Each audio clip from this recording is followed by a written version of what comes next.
How to remove WhatsApp from a Facebook page. Hello everyone. In this video, I will show you how to remove WhatsApp from a Facebook page. First, navigate to the Facebook app on your phone. Make sure to log in to your account. Now, go to your page from the top menu bar.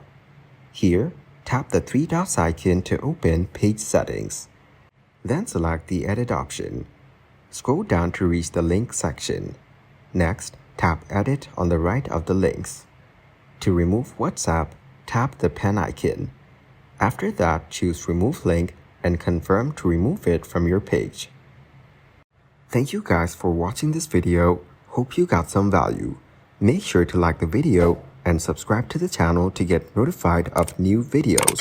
See you in the next one.